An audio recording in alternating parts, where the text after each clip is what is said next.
На прошлой неделе, сразу через пару дней после провозглашения официального результата президентских выборов, избранного президента Бадру Гунба в Кремле принимал президент России Владимир Путин. Российский лидер поздравил Гунба с избранием на должность президента и отметил, что знает, что избирательная кампания шла, цитата, «достаточно бурно, с эмоциями. Главное, что народ пришел, люди высказали свои пожелания, предпочтения. Вы знаете, безусловно, и об особом характере отношений между Россией и Абхазией. Знаете о проблемах, которые стоят и которые нужно решать, решения которых люди ждут. Будем работать», отметил Владимир Путин. В свою очередь Бадра Гунба сказал, что в Абхазии понимают значение и роль Российской Федерации в развитии Абхазии. Цитата: «Российская Федерация всегда была последовательна в своей поддержке. Это касается и военно-политической поддержки, и социальной, экономической поддержки. И народ Абхазии, безусловно, ощущает всю эту поддержку.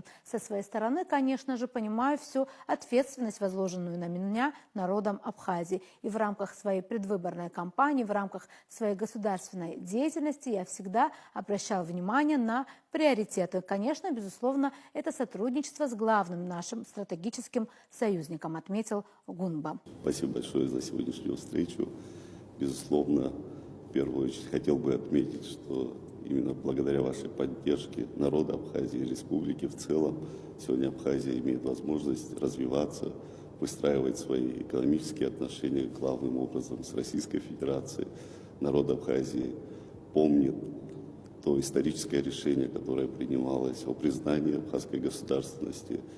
И позвольте от народа Абхазии поблагодарить вас за такое решение.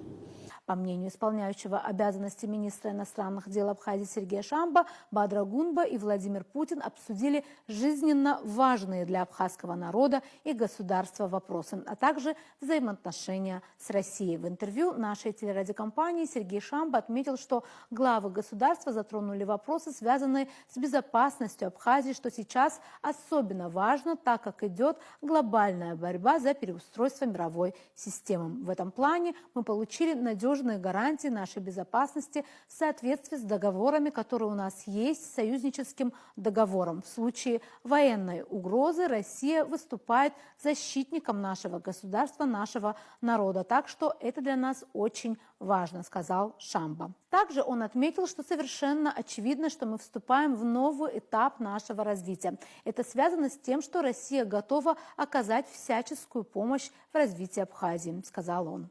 Российский политолог Алексей Мартынов, комментируя встречу в Кремле двух президентов, отметил: вчера состоялась встреча Гунбы с Владимиром Путиным. Политики общались более часа, несмотря на плотнейший график президента России. Одним из вопросов был, безусловно, вопрос энергодефицита. Этот вопрос разрешен. Россия будет активно помогать развитию этого дружественного соседнего государства, в том числе и в энергетической сфере, отмечает Мартынов. Другой российский политолог Петр Колчин считает, что уверенная победа Бадры Гунба на выборах положит начало новому этапу развития отношений России и Абхазии. У обеих стран широкий спектр для взаимодействия и в инвестициях, и в инфраструктурном развитии, уверен эксперт. Продолжаем передачу. 4-5 марта во Дворце нации ООН в Женеве состоялся 63-й раунд международных дискуссий по безопасности и стабильности в Закавказье.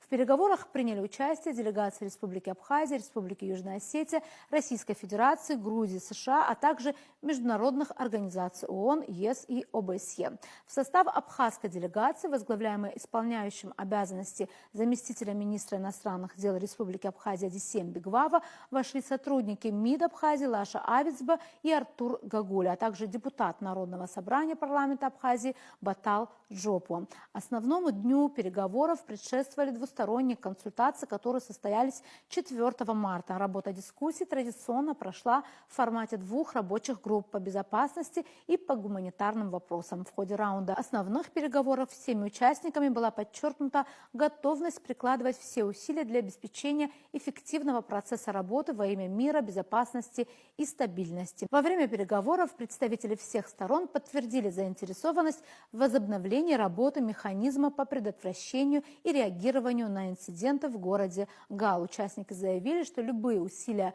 по разблокированию работы этого механизма приветствуются. В рамках обсуждения пункта 2 повестки дня первой рабочей группы все участники отметили относительно стабильную ситуацию с безопасностью на местах. Как и прежде, Абхазия настаивает на подписании юридически обязывающего документа по неприменению силы между Грузией и Абхазией с одной стороны и Грузией и Южной Осетией с другой. Представители юго-осетинской и абхазской сторон подтвердили, что обсуждение во второй рабочей группе темы возвращения беженцев не представляется приемлемым до тех пор, пока данный вопрос не будет снят с голосования в Генеральной Ассамблее ООН. Важное внимание было уделено теме свободы передвижения по национальным паспортам граждан Республики Абхазия, в том числе снятия ограничений и изоляции для перемещения по миру. Ожидается подготовка и проведение информационной сессии с участием специалиста, а также организация рабочей группы